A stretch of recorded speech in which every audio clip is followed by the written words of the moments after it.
Hello, good evening. Good evening. Let me say a pleasant good evening and welcome to a gentleman who, as well, is not a stranger to the Observer. Always there when we call upon it. Let me say Happy New Year to you, the best of you and your family, best of health, and best of success to make the best of it. We're talking to UNC Senator and former government minister, Mr. Dr. Goopesingh. Pleasant good evening again. Good evening, Mikey, and good evening to your viewers and listeners. May I take this opportunity to wish each and everyone a very healthy and happy and successful 2024 and onwards, and to you as well. I know when the news came to you yesterday, I know that you were one who felt a deep sense of sadness. You always mentioned the former Prime Minister and UNC political leader, Mr. Basdeo Panday, as the chief, someone that you've learned so much from in your years of politics. What does it mean, or should I say, I don't want to focus on that part of it, but how he lived. And I think we need to celebrate and reflect on that. What did Mr. Panday mean to you in your life?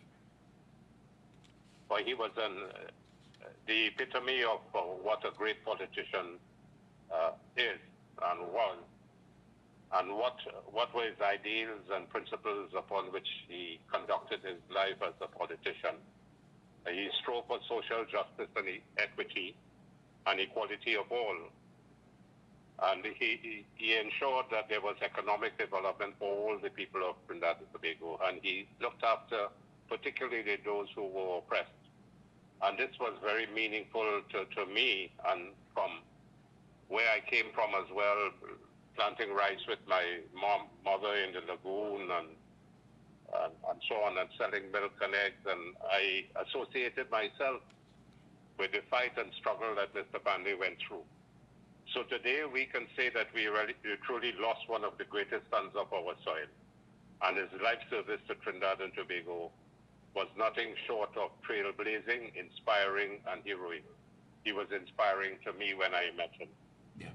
And so he defied and overcame obstacles of consignment to social and economic marginalization. If he didn't come to his family didn't bring him to Presentation College in San Fernando, because he was from St. Julian in Princestown, about 4 miles east of Princestown.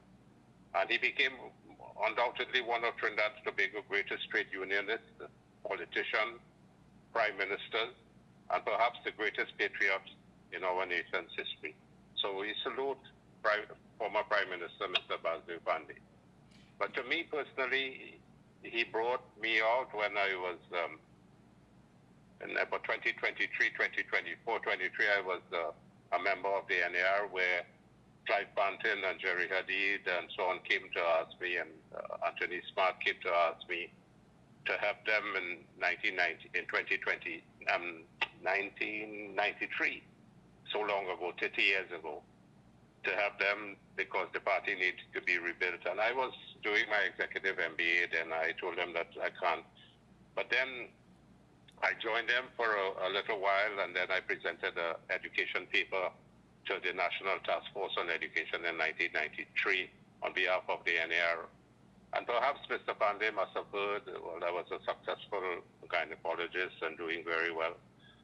And being in the NAR, he asked me if I can help to form a national unity team to assist him in a national unity platform so that we can win the general election in 1995. And I assembled in 94, 95 a team consisting of Winston Duperan, Clive Banton, Jennifer Johnson, Joe Tony, Robert Sabga, George Lakis, about 7 or 8 of us. And we began to speak on the platforms. And at the end of it, in 1995 election, Mr. Panday, with a national unity platform, moved from 13 seats to 17 seats. And we moved over 100,000 votes from NAR across to the UNC. So UNC got about 230,000 votes. Mr. Robinson, whom I was familiar with, I was the doctor who received him in the 1990 coup when he was released from the Red House. I received him at St. Clair Medical Center because I was part owner and director then. Yeah. I also approached him to help us with getting the 2 seats, and he said that others have approached him, and he eventually gave us the 2 seats. So So in 95, Mr. Panday became Prime Minister and had to govern as with some difficulties and so on, but oil was $9 a barrel, and I think he ran one of the most successful governments ever, and one of the best governments. Well, I think we can equate Mrs. Kamala Prasad People's Partnership Administration just as good as Mr. Panday's administration. In fact, I would want to say, I am saying unequivocally that the two UNC governments of Mr. Panday and Mrs. Bissetta have been the best governments of Trinidad and Tobago has ever seen, because of the performance of the governments, the capacity and the capability and so on that existed in both governments. So, but Mr. Panday also, as a legislator, he ensured that we brought on the Equal Opportunities Commission, the Freedom of Information Act, and the Integrity Commission. These are three bulwarks of a democratic society. Yeah, some very key legislation. You're right. But let me ask you, one of the things that always captured me with him was his sense of humor.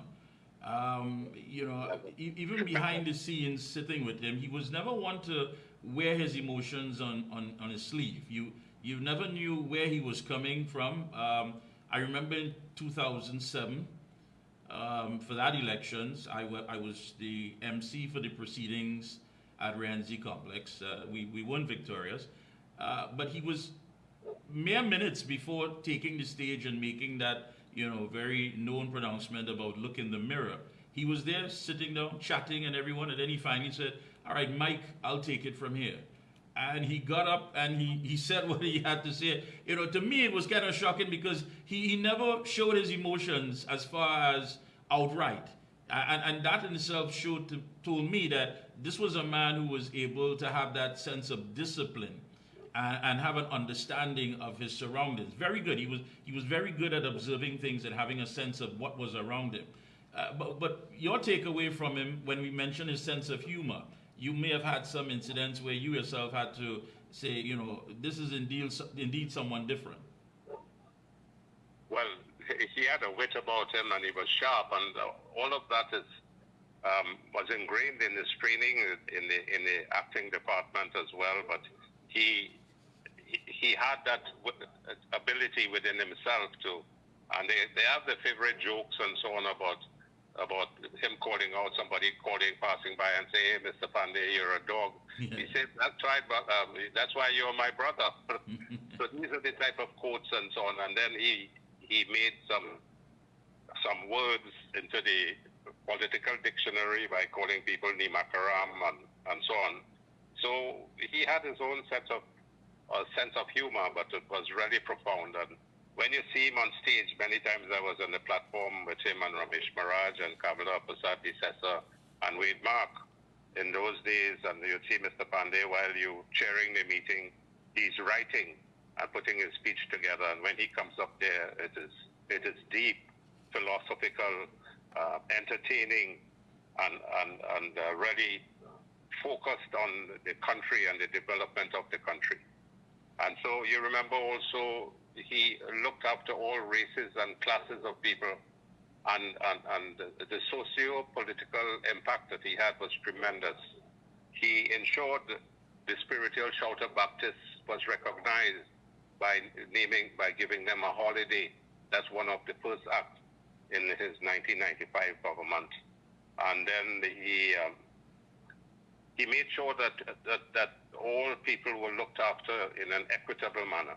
And one of his other important things, in education, under Mrs. Kamala Prasad Bissetta, who was Minister of Education then, after being Attorney General, she took on the mantle of being Education Minister. And they built over 40 secondary schools and ensured that there was a place for every student writing the SAA examination to have a place in a secondary school.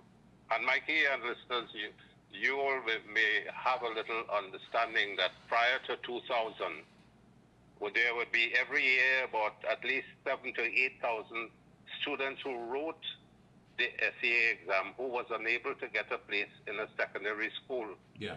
And so for, let's say, 20 years, over 160 to 180,000 citizens of Trinidad and Tobago, many of whom are alive still, only had a primary education.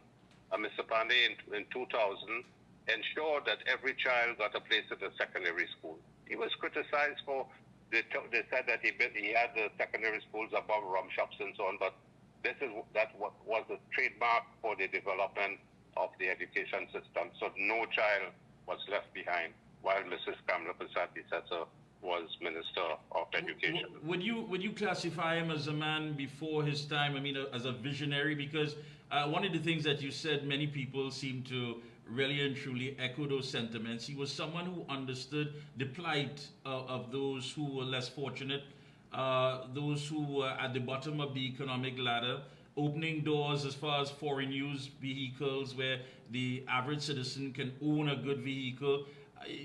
Do you think that his background, as far as even as a trade union leader and his humble beginnings, played out when he had to make these key decisions?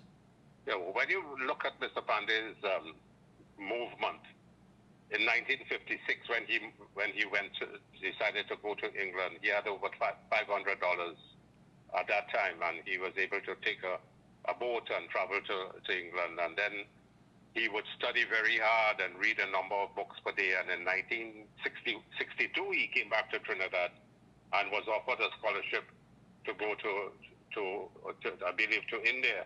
And his friend, his cousin, or somebody who lived close, Mr. Stephen Maraj, encouraged him, well, Mr. Panday, you have 3 degrees now. Why you want to go and continue getting more degrees when you can stay here and begin to help the population, the people of Trinidad and Tobago? That's when he met CLR James and James Millett and George Weeks, and they formed the Workers and Farmers Party. They contested the election in 1966. They all lost their deposits. They failed to get more than 3.5% of the votes in any of the things. And that started his political sojourn. And in 72, he was appointed by the Democratic Labour Party as a senator. And in 76, he became leader of the United Labour Front. And he served in opposition for over 5 times as leader of opposition in his career. Mr. Panday's career in politics from 72 to 2010, 38 years of active politics. And one of his most important feats was the fact that he was able to bring the sugar workers out of their chains. Yeah. And he preached to them that the only thing that I will do for you is to take you out of your chains, because a lot of them resisted. And he was able to get salaries for them for the entire year, month to month, rather than they being paid 4 or 5 months for the year and not getting any salaries. And he was able to get the children of these sugarcane workers out of the sugarcane estates, and they went to schools, began to go to school. And that's how a number of family members allowed their children to go to a number of the schools, and a lot went to the Mahasabha schools because there were about 43 or 44 primary Mahasabha schools, and out of which came the doctors and the lawyers and the engineers. So Mr. Panday had foresight, and he created a vision for the people of Trinidad and Tobago, and God will really bless his soul, and may his soul live in eternal peace. Thank you so much for taking time out to link with us this evening. I want to thank you so much. And again, all the best for 2024. We'll have you back soon to discuss some of the other issues, but I think it was only right for you to give that fitting tribute to a man that you referred to as chief and your political guru. Thank you so much. One thing before I go back, sure. that National Unity platform goes down in my memory as one of the best things I ever did in my life, to create a national unity, and that started the whole national unification process. And this is something that we must continue to aspire to as a nation, to bring unify all people and all races and all class and all creed. And that has been my driving motto, following from Mr. Panday. And I live in the spirit. There were times when I had to vote against Mr. Panday to support Mrs. Bisetta, when, as leader of the opposition, when it was 7-7 versus 1, and I was in the middle, and I decided to support. I had to go and tell Mr. Panday that I couldn't support him anymore because I wanted to support Mrs. Bissessar as leader of the opposition. And he was continuing writing in the leader of the opposition's office. He said, and I knew one day that someone close to me would write the last letters on my epitaph. And when he said that to me, tears ran down my eyes and I couldn't contain it, and I walked out very quietly and I told him, goodbye, Mr. Panday. And today this haunts me, but on his 90th birthday, when I spoke to him, he said to him, you must not allow regrets of the past to continue to haunt you. We have to move on. So true. And well, of course I had to do that, and Mrs. Bissessar became one of Trinidad and Tobago's greatest prime ministers as well. Yeah. And she managed a team of 4 other men, and we performed admirably, creditably, fantastic under her administration. It's been a pleasure. Thanks a lot. Pleasure. All the Mikey. best. Thank you so much.